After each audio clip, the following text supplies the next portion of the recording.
Hi, this is Rob from SeeHowToDoIt.com. Before we start, we'd like to thank you for watching. We'd also like to ask you to please support us by liking, subscribing, and sharing on social media, and visit us at SeeHowToDoIt.com. We're going to show you how to subseal your swamp cooler to fix any leaks. Let's get started. First, we'll start by taking off the doors.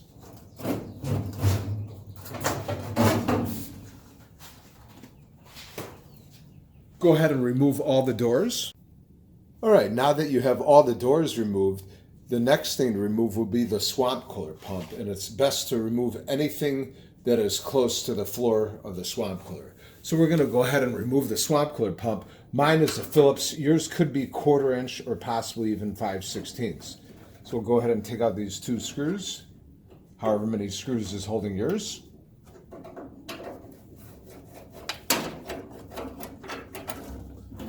And that takes it out. And from here, you might possibly have a hose clamp. If you do have a hose clamp, go ahead and remove the hose clamp, and then you should be able to slide the hose off. And you can also disconnect the power right there. Actually, that's not in the picture. Next, we're going to go ahead and disconnect the power. All right, now our swamp cooler pump is disconnected. Next, we're going to go ahead and remove the swamp cooler float with a 9/16 wrench. Go ahead and loosen the nut and take it off.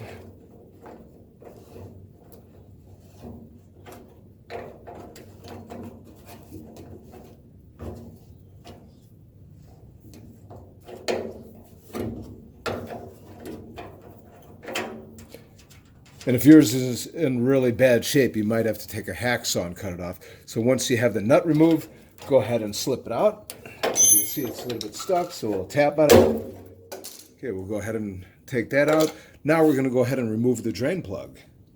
Our drain plug is on the other side of the swamp cooler. As you can see, it's right over here. And to better show you this, we're going to go ahead and turn the swamp cooler on its side. Okay, here's the nut right over here. Your best bet is to go ahead and get a channel locks, and if yours is really bad too, you might also have to cut it off. So we're going to go ahead and grab onto it, and we're going to go ahead and turn it to remove it.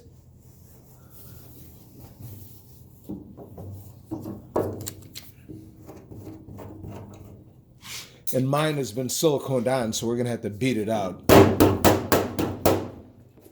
It actually came out pretty easy. Okay, now that we have everything out of the swamp cooler, we're going to need to clean the drain pan as good as possible. It's a good idea to spray it with some white distilled vinegar. You could spray it in a pump sprayer or any kind of sprayer. Okay, now that we've put the white vinegar in our sprayer, we're going to go ahead and start to spray it on the surface. And you want to thoroughly coat it and let this sit for a while, because the white vinegar will eat at all the built up deposits. So we're going to go ahead and spray it. We'll let it sit on there, spray it a little bit more, and once it's on there for a little while, we're going to scrub it with a wire brush. Okay, now that we've let it soak in for a little while, we're going to go ahead and scrub it with a wire brush. You're going to want to do that thoroughly for the whole bottom and some of the sides of the swamp cooler and remove all the deposits as possible, because when you go to put on the subsealer, you want it to have a surface to stick on. So you might want to go ahead and scrub it, even give it another coat of white vinegar. After that, go ahead and thoroughly hose it out with a garden hose, remove all the water, let it dry, and then we'll be ready to put on the subseal. And this is what you want to use for a good subsealer, or whatever your local home improvement has, along with a 3-inch brush, or you could even use a roller if you have the space. And there'll also be a link in the description to visit us at SeeHowToDoIt.com, where there'll be links for everything that is necessary to do the whole entire process from start to finish. Okay, let's go ahead and dip in our brush, and we're going to want to start applying it. You're going to want to definitely put on a good coat. And when doing the sides, you're going to want to go up past the water line, which you should be able to still see the marks. And go ahead and apply this throughout the whole entire pan.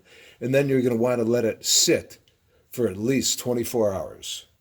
Okay, once we've applied the sealer, this is how you want it to look. You want to go up on the edges about 3 inches, as you see. And you want it coated thoroughly all the way around. If you have any bare spots, once it starts setting up, you could go ahead and apply a little bit. And we're going to let this sit for 24 hours and come back to it. Okay, it's been 24 hours since we sealed the swamp cooler pan. Now we're going to go ahead and start reassembling the swamp cooler. First, we're going to go ahead and put in a new drain plug, which here's one right over here.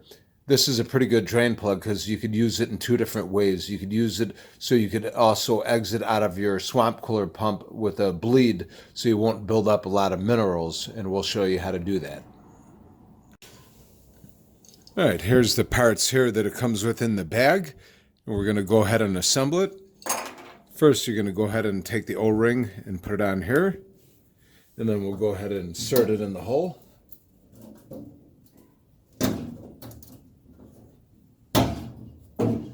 Okay, and underneath the swamp cooler, we'll go ahead and put on the nut.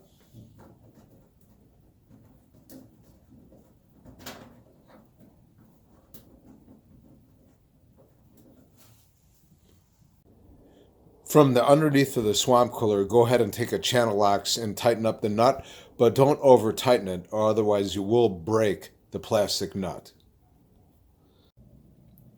Now we're going to go ahead and prepare our drain plug.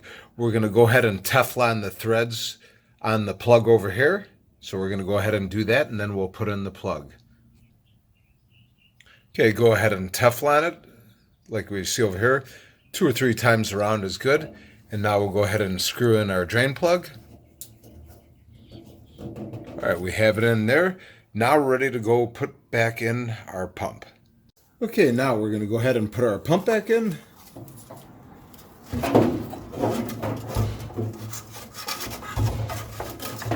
Go ahead and line it up there.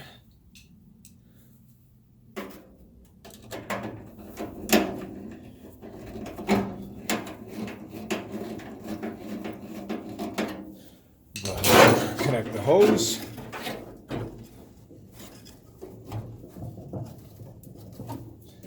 And we'll go ahead and connect the power.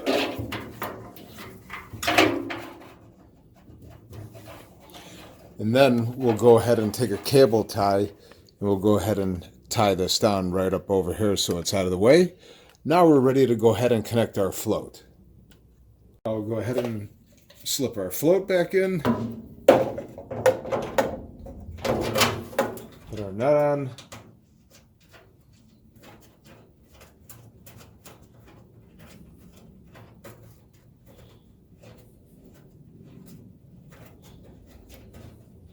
And we'll go ahead and tighten down the nut with a wrench, and you want to make sure the float is in there nice and straight. All right, now we have everything put back together. All you need to do is put on your doors, and you're ready to put the swamp cooler back in service. We'd like to thank you for watching. Please like, subscribe, and share on social media, and visit us at seehowtodoit.com. Thank you.